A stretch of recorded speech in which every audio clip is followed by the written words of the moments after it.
Welcome back to Awareness. Before the break, we dived into the history of the landmark case out of Clarendon County, Briggs versus Elliott, the case one of 5 that made up Brown versus Board of Education, which was the Supreme Court's case that ultimately ended segregation in public schools. It's been 70 years now since Briggs versus Elliott. That impact, though, still felt in classrooms and school buses all across the nation. I am so happy to have in the studio with us today off the Planning Committee commemorating 70 years. This is kicking off on May 16th is Reverend Dr. Nelson Rivers, Sandra Williams, and Moses Levy, who are all a part of bringing this story to the forefront, and I appreciate all the work you guys are doing. Thank you so much for being here today. Thank you for having us. So we saw the story before the break, and I was telling you guys, I was still so surprised to know the amount of people in South Carolina, even from Clarendon County, who are not familiar with the story of Briggs versus Elliott. Why is it so important to each of you to be a part of continuing to share this story? Because we do know there are people out there who say,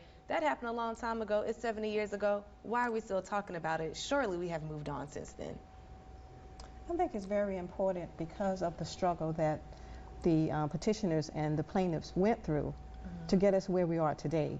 It's imperative that we continue to tell the story so that our children and grandchildren will know the story, because if we don't continue to tell the story, our story will vanish. And I think it's very important to continue to tell the story. And so obviously, if someone, it's like, she looks familiar. Yes, Miss Sandra joined us in that story, the granddaughter of Mr. Levi Pearson. And I'm so happy that we were able to include his story, because he was the one that really started the conversation and getting it flowing. So thank you once again for sharing the history about your grandfather and his contributions. Reverend Dr. Rivers, what about you?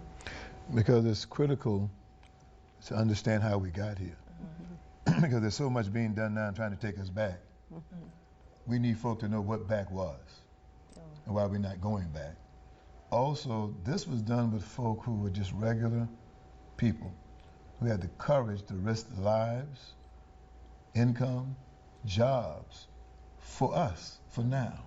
I think it's so important for this generation of people to understand the courage that our ancestors, and talking about the people in the Clarendon County story, the hardship they went through, in order for us to appreciate where we are now, to fully appreciate, I think we need to know the challenges, the obstacles our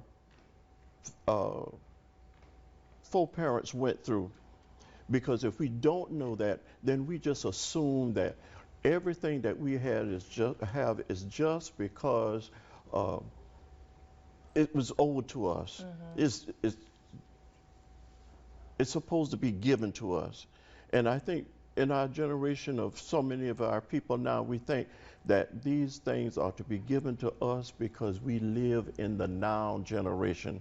But the now generation need to realize that it took the blood, the sweat, the courage of people like the Briggs, the Delanes, the Pearsons, and so many others of the petitioners, their hard work. Powerful words from each and every one of you. I really appreciate it. I know that you each have a unique perspective. Again, you being the granddaughter of Mr. Pearson, you meeting the Briggs back in 79 and 80 before they passed and was able to talk to them directly. And you, Mr. Levy, being an educator in Clarendon County, knowing what it was like as well for black students and families in that area during that time period. As I know you were the educator for many of my family members as well, so I appreciate that. I want to take a quick break. When we return, we're going to continue this conversation as well as how you can get involved. This is not just for the people of Clarendon County. This is for everyone watching across the state. How you can celebrate 70 years